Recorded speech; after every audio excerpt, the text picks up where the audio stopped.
إن الحمد لله نحمده ونستعينه ونستغفره ونعوذ بالله من شرور أنفسنا ومن سيئات أعمالنا. من يهده الله فلا مضل له ومن يضلل فلا هادي له، وأشهد أن لا إله إلا الله وحده لا شريك له، وأشهد أن محمدا عبده ورسوله. اللهم صل على محمد وعلى آل محمد كما صليت على إبراهيم وعلى آل إبراهيم إنك حميد مجيد. اللهم بارك على محمد وعلى آل محمد كما باركت على إبراهيم وعلى آل إبراهيم إنك حميد مجيد. أما بعد، فإن خير الحديث كتاب الله، وخير الهدي هدي محمد صلى الله عليه وسلم، وشر الأمور محدثاتها، وكل محدثة بدعة، وكل بدعة ضلالة، وكل ضلالة في النار. أعوذ بالله من الشيطان الرجيم. يا أيها الذين آمنوا اتقوا الله حق تقاته ولا تموتن إلا وأنتم مسلمون. يا أيها الناس اتقوا ربكم الذي خلقكم من نفس واحدة وخلق منها زوجها وبث منهما رجالا كثيرا ونساء، واتقوا الله الذي تساءلون به والأرحام إن الله كان عليكم رقيبا. يا أيها الذين آمنوا اتقوا الله وقولوا قولا سديدا يصلح لكم أعمالكم ويغفر لكم ذنوبكم، ومن يطع الله ورسوله فقد فاز فوزا عظيما. انتہائی قابل احترام بزرگوں، دوستوں اور بھائیوں، جیسا کہ آپ جانتے ہیں کہ مسلمان دن اور رات میں 5 نمازیں پڑھنے کا پابند ہے، اور 5 فرد نمازوں کی رکعات کی تعداد 17 ہے، اور ان 5 نمازوں سے پہلے اور 5 نمازوں کے بعد جو مؤکدہ سنتیں ہیں ان کی تعداد 12 رکعات، 17 اور 12 29 رکعات. اور اگر آپ ایک وتر پڑھیں تو یہ ٹوٹل 30 رکعات بنتی ہیں، اور اگر آپ 3 وتر پڑھیں تو یہ ٹوٹل 32 رکعات بنتی ہیں.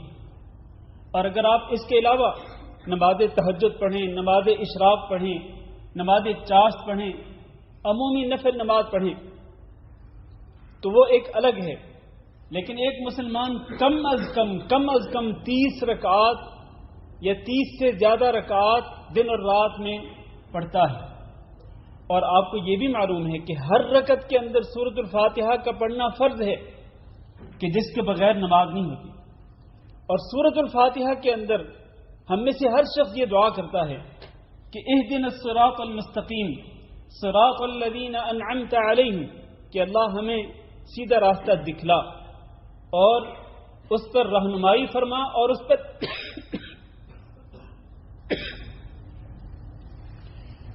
پر چلنے کی بھی توفیق دے. یہ سیدھا راستہ کن لوگوں کا راستہ ہے؟ جن پہ اللہ تو نے انعام کیا، اور وہ کون ہیں؟ انبیاء ہیں، صدیقین ہیں، شہداء اور صالحین ہیں. لیکن اس کے ساتھ ہی ہم اللہ تعالیٰ سے یہ بھی کہتے ہیں کہ اللہ ہمیں 2 قسم کے لوگوں کا راستہ نہ دکھلانا. ان میں سے ایک غیر المغضوب علیہم، جن پہ اللہ رب العزت کا غضب کیا گیا، دوسرے ولا الضالین، اور نہ ہی ان لوگوں کا راستہ جو گمراہ ہوئے.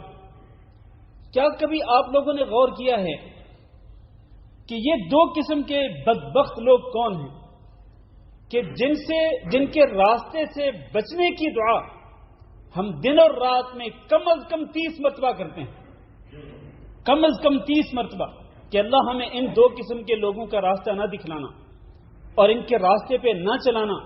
ان میں سے ایک جو آج کے خطبہ جمعہ کا موضوع ہے، غیر المغضوب علیہم، ان لوگوں کا راستہ جن پہ اللہ رب العزت کا غضب ہوا. وہ کون لوگ ہیں؟ وہ میرے بھائیوں، یہ وہ لوگ ہیں کہ جو مسلمانوں کے سب سے بدترین دشمن ہیں، بدترین دشمن. کیونکہ اللہ رب العزت نے خود قرآن مجید کے اندر ارشاد فرمایا لَتَجِدَنَّ أَشَدَّ النَّاسِ عَدَاوَةً لِلَّذِينَ آمَنُوا الْيَهُودُ وَالَّذِينَ أَشْرَكُوا، کہ آپ لوگوں میں سب سے زیادہ سخت دشمنی کے اعتبار سے ایمان والوں کے لیے اے محمد صلی اللہ علیہ وسلم کن کو پائیں گے؟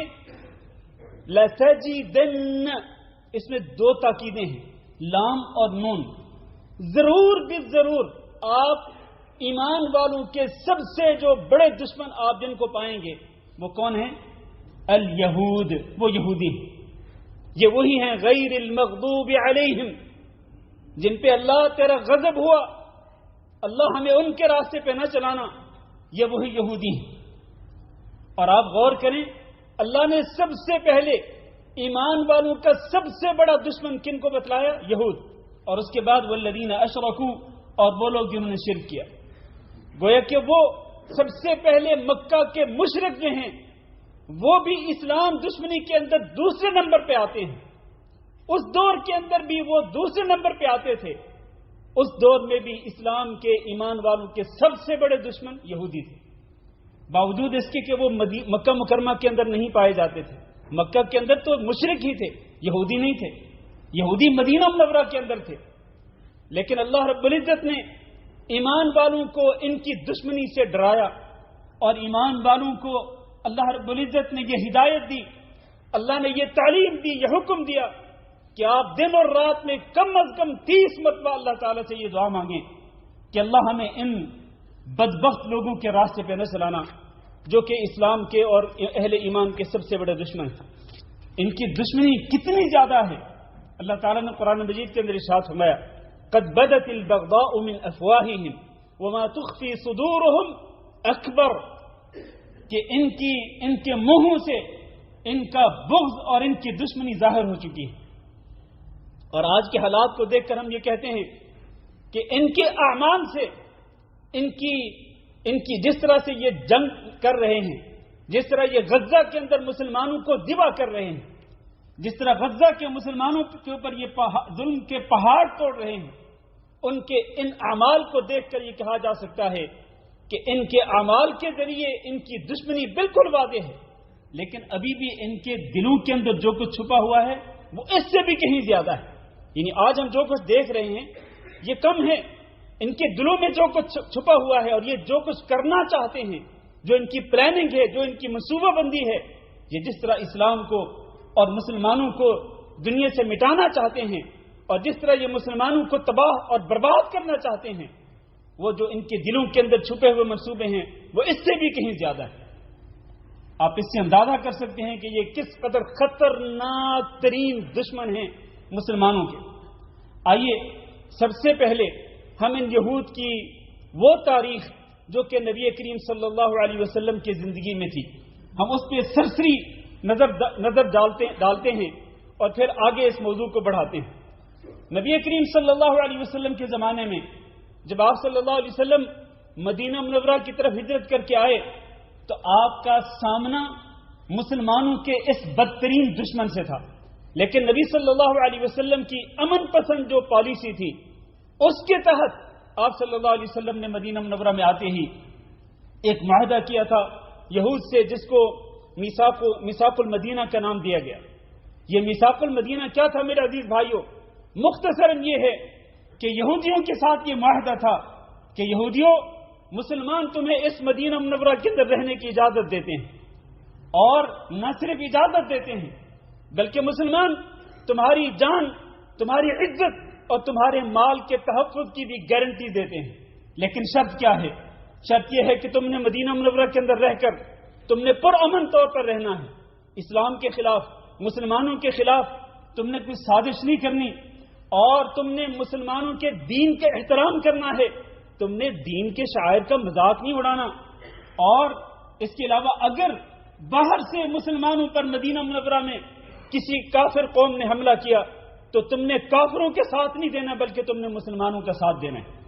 یہ کچھ شرطیں تھیں جو میں نے انتہائی اختصار کے ساتھ آپ کے سامنے ذکر کی ہیں۔ یہ میثاق ہو گیا، لیکن اس کے بعد کیا ہوا؟ اس کے بعد ان کی بدعہدی کی ایک تاریخ شروع ہوتی ہے۔ یہ قوم شروع سے بدعہد قوم ہے، یہ قوم شروع سے عہد کو توڑنے والی قوم ہے، یہ قوم خیانت کرنے والی قوم ہے، یہ قوم مجرموں کی قوم ہے۔ چنانچہ انہوں نے بدعہدی کا آغاز کر دیا۔ اس بدعہدی کے ضمن میں کئی واقعات ہوئے، میں مختصراً وہ بیان کروں گا کیونکہ ہمارے پاس وقت نہیں ہوتا۔ یہود کے یہاں مدینہ منورہ کے اندر 3 قبیلے تھے، ایک کا نام تھا بنی قینقاع، دوسرے کا نام تھا بنو نضیر، اور تیسرے کا نام تھا بنو قریظہ۔ یہ جو بنو قینقاع کے جو لوگ تھے، یہ جنگی اعتبار سے سب سے زیادہ طاقتور سمجھے جاتے تھے اور سب سے زیادہ متحد سمجھے جاتے تھے۔ ان کی تعداد کو 700 لوگوں سے زیادہ تھی مدینہ منورہ کے اندر۔ ہوا یہ کہ ان کا ایک بازار تھا، اس بازار میں خریدنے کے لیے ایک مسلمان عورت جاتی ہے، کوئی چیز ضرورت کی خریدنے کے لیے جاتی ہے، وہاں ایک یہودی اس عورت کی توہین کرتا ہے، اس عورت کی، مسلمان عورت کی وہ توہین کرتا ہے۔ چنانچہ وہاں پر ایک مسلمان شخص کو غصہ آیا اور اس نے توہین کرنے والے یہودی کو قتل کر دیا۔ اس کے نتیجے میں یہودیوں نے مل کر اس مسلمان کو بھی قتل کر دیا۔ اب یہاں پر واقعہ کیا ہوتا ہے؟ ابتدا کس کی طرف سے ہوئی؟ یہودیوں کی طرف سے۔ میثاق المدینہ معاہدے کے تحت وہ اس بات کے پابند تھے کہ وہ مسلمانوں کا احترام کریں گے، مسلمانوں کی عورتوں کا احترام کریں گے، دین کا احترام کریں گے، لیکن انہوں نے سرے بازار ایک مسلمان عورت کی عزت کو نشانہ بنایا، اس کی توہین کی۔ یہاں سے ابتدا ہوئی۔ اب جب یہ واقعہ رسول اکرم صلی اللہ علیہ وسلم کو معلوم ہوا تو آپ صلی اللہ علیہ وسلم نے اپنے مسلمانوں کو حکم دیا کہ ان کے محلے کا، ان کے گھروں کا محاصرہ کر لیا جائے۔ محاصرہ ہو گیا، کئی دنوں تک یہ محاصرہ چلتا رہا۔ آخر کار وہ لوگ تنگ آ گئے اور آخر کار ایک یہودی جو کہ منافق تھا، ایک منافق جو کہ منافقوں کے سردار تھا، عبداللہ بن ابی بن سلول، یہ بیچ میں داخل ہوتا ہے، کیونکہ یہ منافق عموماً یہ یہودیوں کا ساتھ دیتے ہیں، عموماً یہ کفار کا ساتھ دیتے ہیں، یہ انٹر ہوتا ہے اس معاملے کے اندر، اور نبی کریم صلی اللہ علیہ وسلم سے سفارش کرتا ہے کہ آپ ان کو چھوڑ دیں، ان کو معاف کر دیں۔ تو نبی کریم صلی اللہ علیہ وسلم نے اس شرط پہ معاف کیا کہ یہ لوگ مدینہ منورہ کو چھوڑ کے چلے جائیں گے، یہاں ان کا ایک آدمی بھی نہیں رہے گا۔ چنانچہ ان کو یہاں سے نکلنے پہ مجبور کر دیا گیا۔ یہ پہلا قبیلہ، اس نے بدعہدی کی، اس کو مدینہ منورہ سے جلا وطن کر دیا گیا۔ آگے چلتے ہیں، ایک اور دوسرا قبیلہ بنو نذیر۔ بنو نذیر نے بھی نبی کریم صلی اللہ علیہ وسلم کے قتل کی سازش کی۔ واقعہ یہ ہوا کہ ایک صحابی سے 2 شخص جو ہے وہ غلطی سے قتل ہو گئے تھے، کسی اور قبیلے کے، یہودیوں کے نہیں، کسی اور قبیلے کے قتل ہو گئے تھے۔ ایک صحابی کے ہاتھوں 2 افراد کا قتل ہو گیا تھا غلطی سے۔ اب نبی کریم صلی اللہ علیہ وسلم نے ان 2 مقتول لوگوں کی دیت دینی تھی۔ دیت جمع کرنے کے لیے نبی صلی اللہ علیہ وسلم بنو نذیر کے محلے کے اندر بھی گئے۔ بنو نذیر کے لوگ جمع ہوئے، کہنے لگے آج بہترین موقع ہے، آج تم غداری کرو اور اس طرح کرو کہ محمد صلی اللہ علیہ وسلم جب ایک دیوار کے سائے میں بیٹھے ہوں گے تو ہم میں سے کوئی شخص دیوار کے اوپر چڑھ کر وہ ان کے اوپر ایک بڑا پتھر مار دے ان کے سر کے اوپر، چنانچہ ان کا خاتمہ ہو جائے گا اور نہ یہ محمد صلی اللہ علیہ وسلم رہیں گے اور نہ ہی مسلمانوں کی طاقت یہاں مدینہ منورہ میں باقی رہے گی۔ یہ سازش ہوتی ہے، نبی کریم صلی اللہ علیہ وسلم کو قتل کرنے کی سازش ہوتی ہے، لیکن ادھر سے جبریل امین نازل ہوتے ہیں، نبی کریم صلی اللہ علیہ وسلم کو اس کی خبر ہو جاتی ہے، آپ صلی اللہ علیہ وسلم وہاں سے چلے جاتے ہیں۔ آپ صلی اللہ علیہ وسلم نے اپنے ایک صحابی کو بھیجا کہ جاؤ بنو نذیر کے لوگوں کو بتلاؤ اور انہیں کہو کہ 10 دن کے اندر اندر مدینہ منورہ کو خالی کر دو، اور اگر تمہارا ایک بندہ بھی مدینہ منورہ کی سرزمین پہ نظر آ گیا تو اس کو قتل کر دیا جائے گا۔ اب یہ لوگ جانے پہ تیار ہو گئے تھے۔ یہاں پھر انٹری مارتا ہے وہ منافقوں کے سردار عبداللہ بن ابی بن سلول، اور وہ آ کے سفارش کرتا ہے کہ نہیں، ان کو معاف کر دے۔ نبی صلی اللہ علیہ وسلم نے فرمایا کہ ان کو معاف کر سکتے ہیں، لیکن شرط یہ ہے کہ یہ مدینہ منورہ کی سرزمین کو پاک کر دیں، یہاں سے نکل جائیں، یہاں سے دفع ہو جائیں۔ چنانچہ ان کو بھی اس سرزمین سے نکال دیا گیا۔ یہ دوسرا قبیلہ۔ اب آئیے تیسرے قبیلے کی طرف، بنو قریظہ۔ انہوں نے بھی بدعہدی کی، عہد شکنی کی۔ وہ اس طرح کہ جب جنگ احزاب ہو رہی تھی اور جنگ احزاب کے لیے ابھارنے والے، یعنی کفار کو اس فیصلہ کن جنگ پر آمادہ کرنے والے لوگ کون تھے؟ وہ یہودی تھے جن کو یہاں مدینہ منورہ سے نکالا گیا تھا نا، وہ چین سے سکون سے نہیں بیٹھے، بلکہ انہوں نے سازشیں شروع کر دی، ادھر ادھر جا کر کافروں کو آمادہ کیا، ابھارا اہل مدینہ کے خلاف کہ جاؤ ان کے خلاف لڑو اور ان کو مدینہ منورہ سے نکالو۔ چنانچہ کافروں کی ایک بہت بڑی فوج آئی جس کی تعداد 10,000 تھی، اور میرے پاس وقت نہیں ورنہ آپ کے سامنے ذکر کرتا کہ سورۃ الاحزاب میں اللہ تعالیٰ نے جنگ احزاب کا واقعہ ذکر کیا۔ حالات وہاں پر یہ تھے کہ مسلمانوں کے کلیجے منہ کو آ رہے تھے، مسلمانوں کی آنکھیں پتھرا گئی تھیں اور مسلمانوں کو برے طریقے سے جھنجھوڑ دیا گیا۔ اتنی سخت آزمائش آئی مسلمانوں کے اوپر مدینہ منورہ میں۔ یہ سارا کس سازش کا نتیجہ تھا؟ یہ وہ سازشوں کا جال تھا جو کہ یہودیوں نے بنا تھا۔ پھر یہ جو بنو قریظہ کا جو قبیلہ یہاں مدینہ میں باقی تھا، اس نے بھی بدعہدی کی، اس نے غداری کی، اور اس نے بجائے اس کے کہ معاہدے کے مطابق یہ مسلمانوں کے ساتھ دیتا، اس نے کافروں کا ساتھ دیا۔ چنانچہ جب غزوہ احزاب ختم ہو گیا، اس کے بعد جبریل امین آئے نبی صلی اللہ علیہ وسلم کے پاس اور آ کر کہنے لگے کہ آپ نے اپنی جو زرہ پہنی تھی کیا آپ نے اتار کے رکھ دی؟ جبکہ ہم نے تو اپنے جو جنگی ہتھیار ہم نے پہنے تھے ہم نے وہ نہیں ابھی تک رکھے۔ آپ ابھی نکلیں اور اپنی فوج کو نکالیں مدینہ منورہ سے اور جا کے بنو قریظہ کے خلاف جنگ کریں۔ چنانچہ بنو قریظہ کے محلے کا بھی محاصرہ ہو گیا۔ مختصر یہ ہے کہ کئی دن تک محاصرہ جاری رہنے کے بعد یہ لوگ بھی تنگ آ گئے، اور پھر نبی صلی اللہ علیہ وسلم نے ایک صحابی جس کا نام تھا سعد بن معاذ، ان کو اختیار دیا کہ آپ ان کے بارے میں فیصلہ کریں، کیونکہ یہ اوس قبیلے کے سردار تھے، اور اوس قبیلہ جو ہے وہ اس قبیلے کے ساتھ کا وہ حلیف تھا، یعنی یہودیوں کے اس قبیلے کا حلیف تھا، اوس بنو قریظہ کا حلیف تھا۔ چنانچہ سعد بن معاذ رضی اللہ تعالیٰ عنہ کو حکم دیا کہ آپ ان میں فیصلہ کریں۔ فیصلہ کیا ہوا؟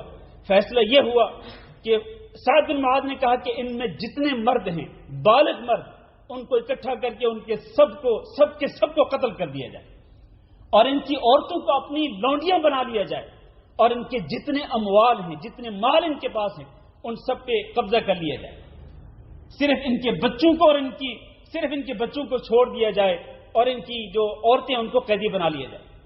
یہ ذلت آمیز فیصلہ ان کو قبول کرنا پڑا۔ اس طرح ان کے مردوں کو ایک ایک کر کے چن چن کے قتل کیا گیا، عورتوں کو، یہ یہودیوں کی عورتیں تھیں جو مسلمانوں کی لونڈیاں بن گئی، مسلمانوں کے مال سارے کے سارے میرے بھائیوں وہ مسلمانوں کے قبضے میں آ گئے۔ میرے بھائیوں یہ 3 قبیلوں کی مختصر تاریخ ہے، ورنہ آپ دیکھیں کہ کعب بن اشرف بھی ایک یہودی تھا جو یہودیوں کا سردار تھا، نبی صلی اللہ علیہ وسلم نے اس کو قتل کرنے کا حکم دیا تھا۔ اسی طرح سے آپ دیکھیں کہ اس کے بعد جب ان تمام کے تمام یہودیوں کو مدینہ منورہ سے نکال دیا گیا تو پھر بھی یہ سکون سے نہیں بیٹھے، خیبر میں جا کر یہ جمع ہو گئے سارے کے سارے قبیلے، اور پھر سے یہ مسلمانوں کے خلاف جنگی تیاریاں کرنے لگے۔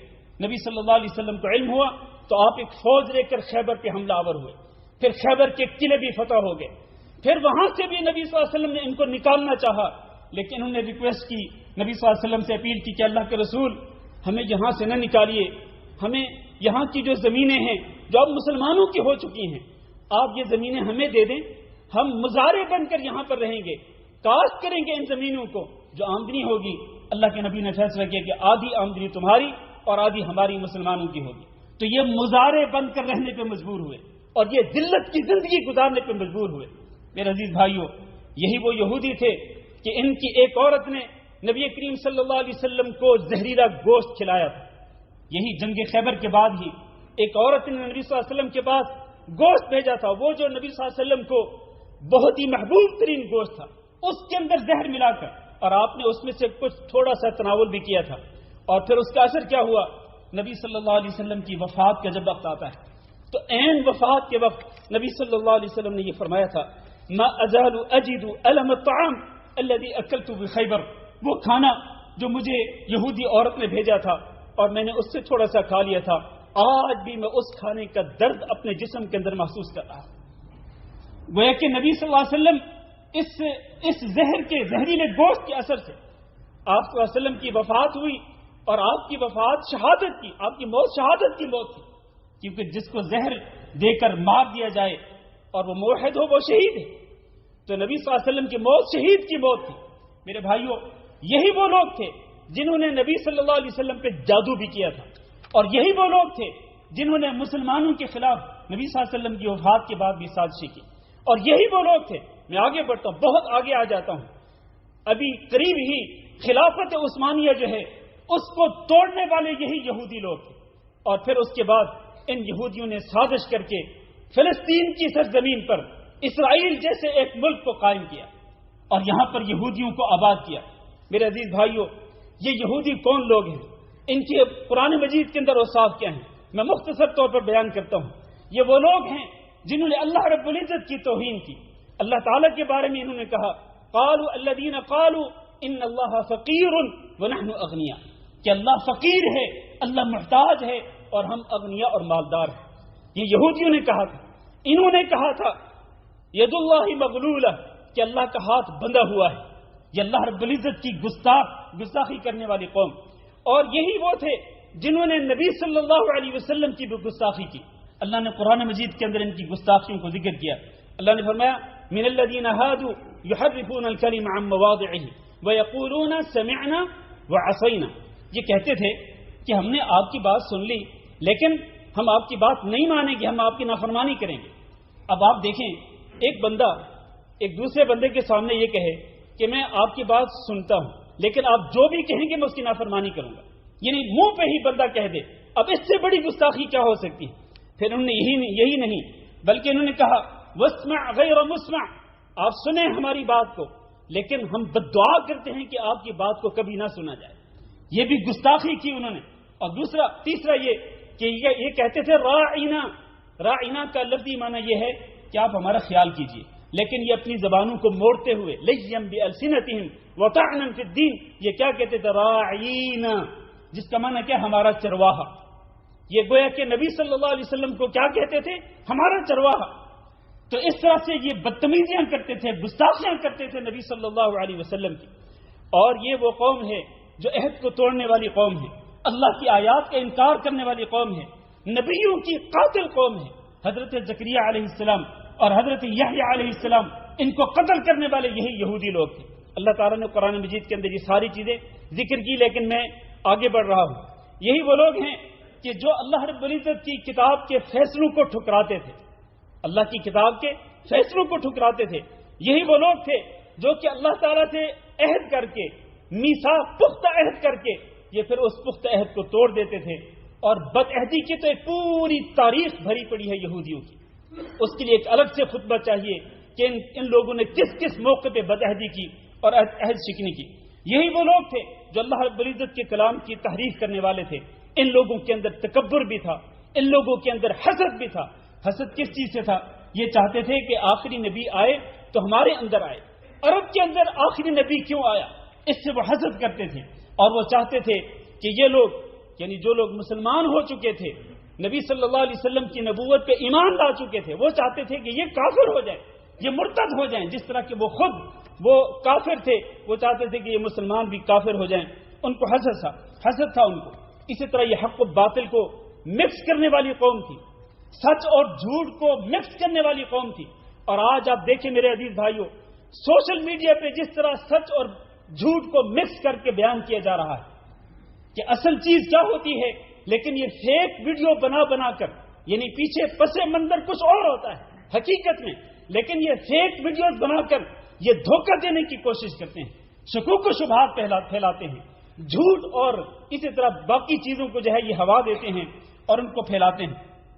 یہ وہ لوگ ہیں کہ جو ظلم کرنے والے لوگ ہیں، یہ وہ لوگ ہیں کہ جو حرام خور ہیں، اکالون للسحت، ان کی تاریخ بھری پڑی ہے۔ اور آج بھی آپ دیکھیں سودی نظام معیشت جو ہے یہ آج کس چیز پہ قائم ہے؟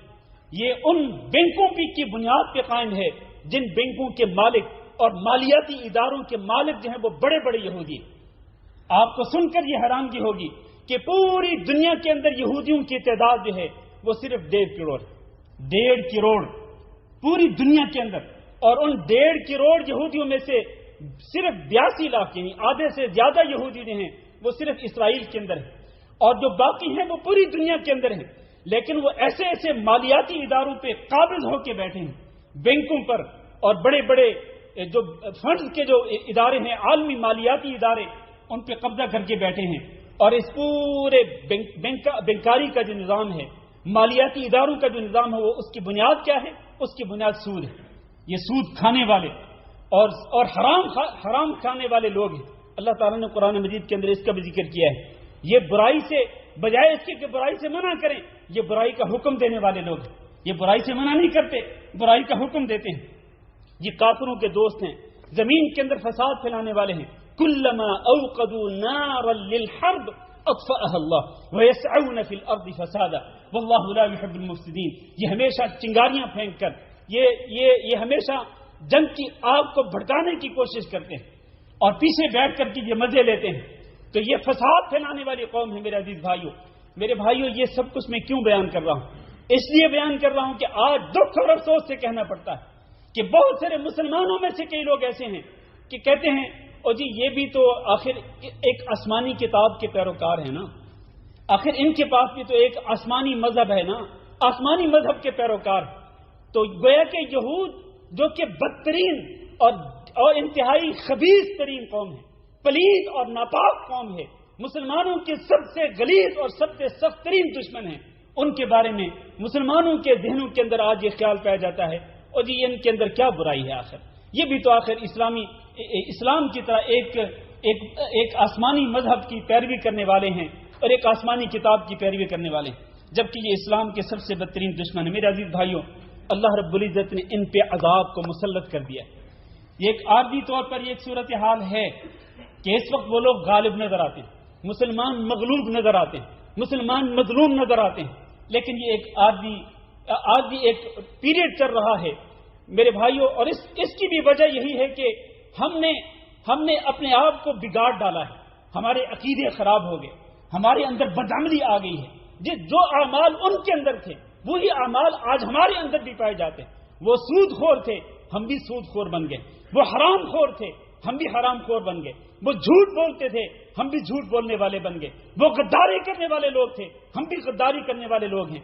اور وہ عہد شکنی کرنے والے لوگ، ہم بھی عہد شکنی کرنے والے لوگ ہیں. تو جتنے برے اعمال ان کے اندر، وہی برے اعمال ہمارے اندر بھی ہیں. اور اسی بدعملی کے نتیجے میں آج وہ لوگ ہم پہ غالب آ گئے ہیں. ورنہ اللہ تعالیٰ کا فرمان قرآن مجید کے اندر بالکل واضح ہے کہ ضربت علیہم الذلۃ اینما ثقفوا الا بحبل من اللہ وحبل من الناس وباءوا بغضب من اللہ وضربت علیہم المسکنہ. اللہ تعالیٰ نے ان پہ ذلت کو مسلط کر دیا ہے. اللہ رب العزت کا غضب ان پہ ٹوٹ پڑا ہے. یہ اللہ کی طرف سے وہی جو میں نے بات کی تھی، غیر المغضوب علیہم، جن پہ اللہ کا غضب ہوا، اللہ ان کے راستے پہ نہ چلانا، تو اللہ کا غضب ان کے اوپر ہوا. اور مسکنت بھی ان کے اوپر مار دی گئی ہے. میرے بھائیوں، اللہ رب العزت کے نزدیک یہ انتہائی ملعون قوم ہے، اللہ کی لعنت اور اللہ کی پھٹکار کی مستحق قوم ہے. اللہ تعالیٰ نے قرآن مجید کے اندر ذکر کیا ہے کہ لہم خزی فی الدنیا ولہم فی الآخرۃ عذاب عظیم. ان کے لیے دنیا کے اندر رسوائی ہی رسوائی ہے اور آخرت میں ان کے لیے عذاب عظیم ہے. اللہ تعالیٰ سے دعا ہے کہ اللہ ہم سب کو یہ سارے حقائق سمجھنے کی توفیق دے، اور اللہ ہمیں اور مسلمانوں کو اللہ رب العزت ان یہودیوں کی سازشوں سے بچنے کی توفیق دے. اللہ رب العزت ان لوگوں کو تباہ و برباد کرے اور اللہ رب العزت مظلوم مسلمانوں کی مدد فرمائے. استغفر اللہ لی ولکم ولسائر المسلمین فاستغفروہ انہ هو الغفور الرحیم.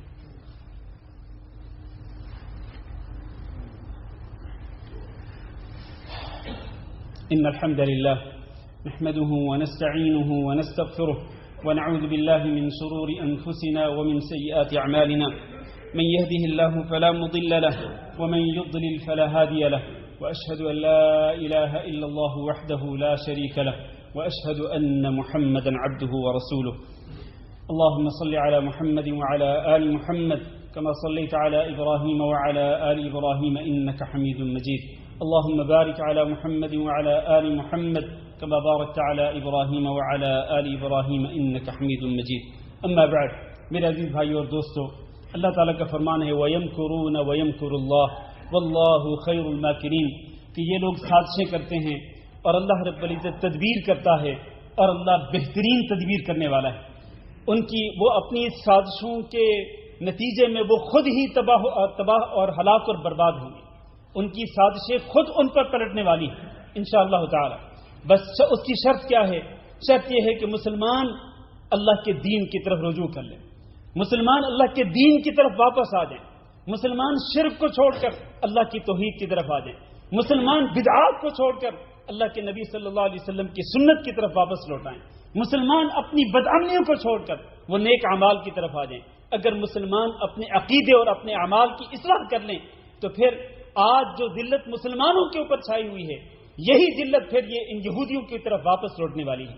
یہ اللہ رب العزت کا قرآن مجید کے اندر وعدہ بھی ہے میرے عزیز بھائیوں، جس کا میں آپ کے سامنے ذکر نہیں کر سکتا، اسی کا وقت نہیں میرے پاس، ورنہ یہ اللہ کا وعدہ ہے. اور پھر نبی کریم صلی اللہ علیہ وسلم کی حدیث وہ آپ اپنے ذہن میں رکھیں جو ہم نے پچھلے خطبہ جمعہ کے آخر میں بیان کی تھی کہ ایک وقت آئے گا کہ مسلمان یہودیوں سے لڑیں گے اور مسلمانوں کی یہودیوں سے جنگ ہوگی، اور پھر یہ یہودی اتنے بے بس ہو جائیں گے، ان کی ذلت اور رسوائی کا یہ حال ہوگا کہ اگر یہ چھپیں گے کسی درخت کے پیچھے، کسی پتھر کے پیچھے چھپیں گے تو وہ درخت اور وہ پتھر بھی پکار کے کہے گا کہ اے عبداللہ، اے مسلمان آ جا، یہ یہودی میرے پیچھے چھپا ہوا ہے، اس کو قتل کر دے. چنانچہ وہ مسلمان جائے گا اور اس کو قتل کر دے. یہ ذلت اور رسوائی جو ہے ان کے اوپر آنے والی ہے. اللہ تعالیٰ سے دعا کرتے ہیں کہ اللہ رب العزت مسلمانوں کو اپنے دین کی طرف لوٹنے کی توفیق دے، اور اللہ رب العزت مسلمانوں کو کافروں کی سازشوں سے محفوظ رکھے. اللہ رب العزت فلسطین کے مسلمانوں کی مدد فرمائے. اللہ رب العزت ان کے خون کی حفاظت فرمائے، ان کی عزتوں کی حفاظت فرمائے، ان کی جانوں اور ان کے مالوں کی حفاظت فرمائے، اور ان میں جو بیمار ہے اللہ رب العزت ان کو شفا دے، اور ان میں سے جو شہید ہو چکے اللہ رب العزت ان کی شہادتوں کو قبول فرمائے. اللہ رب العزت تمام مظلوم مسلمانوں کی مدد فرمائے. اللهم اغفر لنا وللمؤمنين والمؤمنات وللمسلمين والمسلمات الأحياء منهم والأموات. اللهم إنا نسألك العفو والعافية والمعافاة الدائمة في الدنيا والآخرة. اللهم إنا نسألك رضاك والجنة ونعوذ بك من سخطك والنار. اللهم فرج هم المهمومين ونفس كرب المكروبين واقض الدين عن المدينين واشف مرضانا ومرضى المسلمين. اللهم آمنا في أوطاننا واجعل هذا البلد آمنا مطمئنا وسائر بلاد المسلمين. عباد الله، إن الله يأمر بالعدل والإحسان وإيتاء ذي القربى وينهى عن الفحشاء والمنكر والبغي يعظكم لعلكم تذكرون. سبحان ربك رب العزة عما يصفون وسلام على المرسلين والحمد لله رب العالمين.